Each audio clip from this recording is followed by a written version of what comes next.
Hey everybody, welcome back to another little TED Talk with me. Sorry for my voice if it sounds a little more raspy under the weather. I must have it going through some sinuses. New England weather is not great right now. One day it's hot, one day it's cold, rainy, windy. Yes, it's not fun, but I'll get better. Um, thank you for guys. Thank you for everybody for listening. Today, let's talk about money. Um, and not money, I should say providing, and how heavy it is.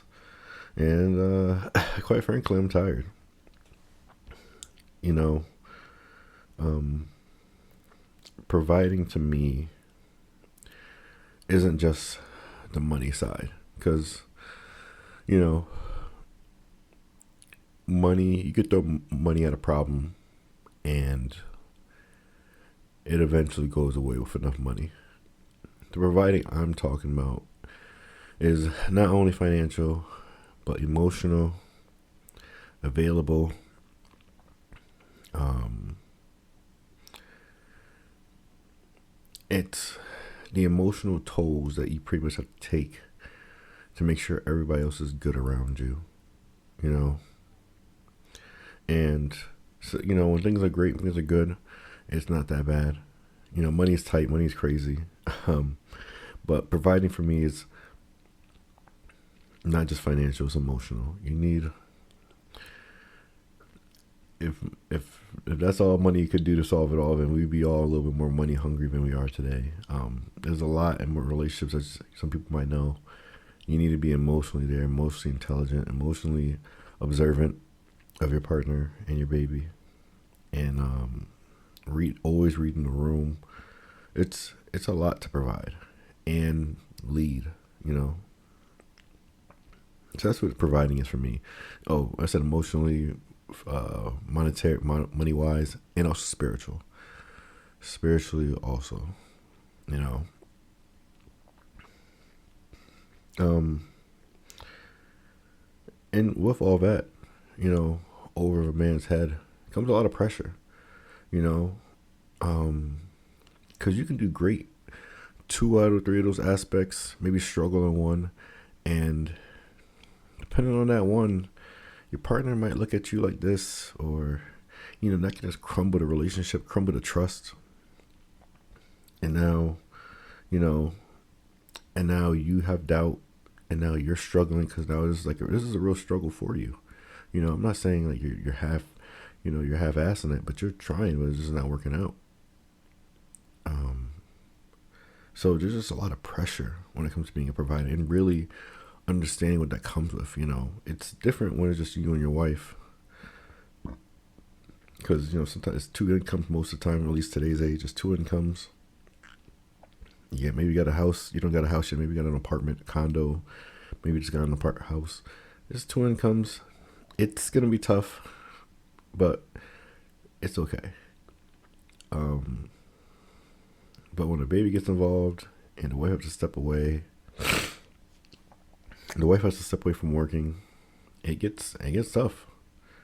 It gets tough because now now it's just like you're expected society wise, and you feel it in yourself as a man sometimes. Just like I gotta take care of my family, um, and that means you really gotta put the stuff that you want to do, that you might think is interesting, that you want to buy, some passion projects. You gotta put that on hold. You gotta stop, and you still can't.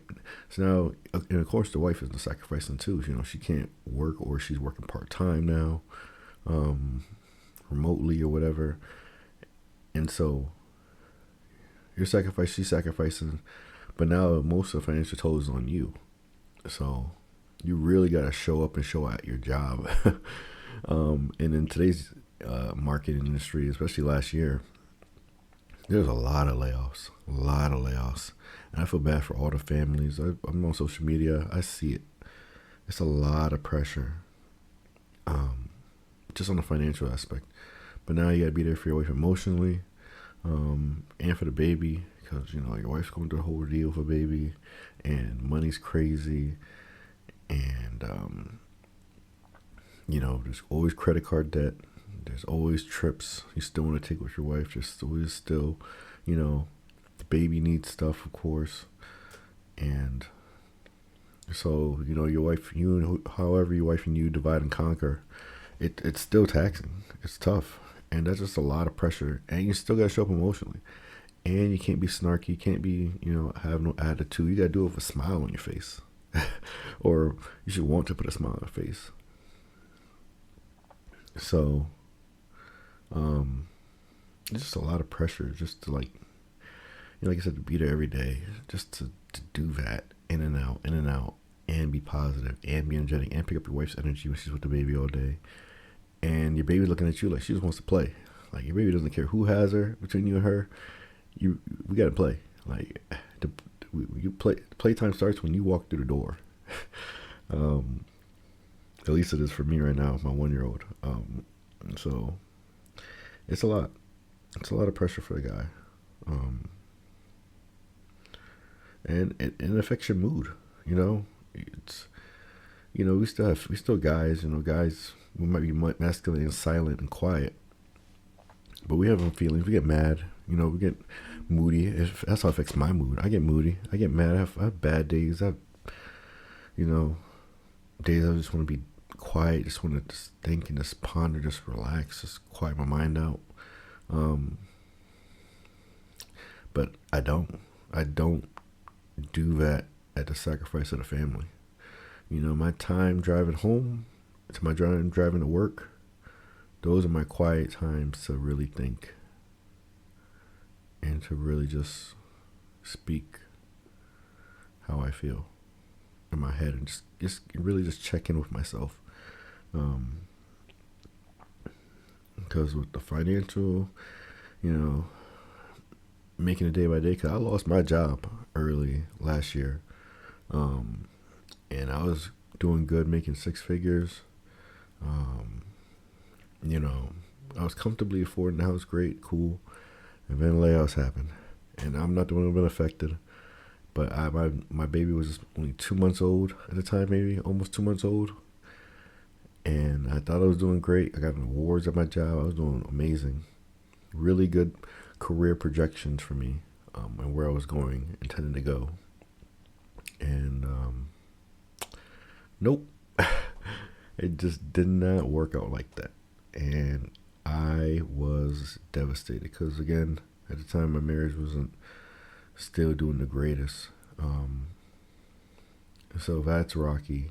And now I lost one of my pillars, those 3 pillars talking about: emotional, financial, and spiritual. Now I'm losing my financial pillar. I'm just like, what is wrong with me? And that's something I've been consistent that as an engineer, you think that's a steady degree, steady field to be in, and it's a good field, a good career, but nothing's bulletproof from the economy. We're all affected by it. So unfortunately, I was one of the ones affected by it, and it just drained me. I was just like stressed out. Luckily, we had a good savings. I was putting away money, and I was on unemployment, so I was definitely scraping by, really bootstrapping it, and thank God I found a job. I found a job from my friend that he worked at my old job with, and he was lucky enough to have an opening and reach out and say, "Hey, come over," and I did, and I found a job 3 months later, or 2.5 months later. But I was a stressful 2 months of just not working. And again, this is around the time I told you a couple episodes ago where my baby wasn't really coming to me at all. So I didn't want to be on the video games all day because then I feel really guilty. And I couldn't help my wife out by taking the baby. So it's like, feel double guilty that I'm not working and I can't take the baby while my wife works. it was just a really bad moment for me. Probably one of the worst moments for me last year. But it was 2.5 months. And, I was getting interviews. I was applying like crazy. Getting interviews, getting the third round, fourth round, second round. Interviews every week, 2 or 3 interviews every week. And I'm applying triple that. And I just wasn't landing because at the time, I'm not the only one getting laid off. Everybody's getting laid off. So I'm in a competition with everybody now. And it was a mess. It was a mess. Really, really pressured moment. And thankfully, and what I'm really proud of myself for doing, even now, is just keeping the faith. Not once did I waver. Not once did I blame, God. I didn't blame Christ. Nobody. These things happened. I told myself, I have a good head on my shoulder. I have a good background. I have connections. I'll land where I land, and God has my back. And I did land. That's where I'm here now, still in the house. I had a big pay cut, of course. Where you land sometimes doesn't mean always pay increase. But I think this is a good lesson for me. I think I'm going through a trial, a lesson, a learning, a test. And I think this is what's just being made. I think in my last episode I talked about faith being quiet. I think this is a quiet moment where let's see what happens when pressure's on you. Like, are you turning to a diamond, or are you going to break and fall apart, And so I'm going to be steady, consistent, keep working. But, money, it affects your mood. You're just not a happy camper. You're not optimistic. I was not optimistic as I usually am. I was not as chipper as I usually am. I was not myself all around the board.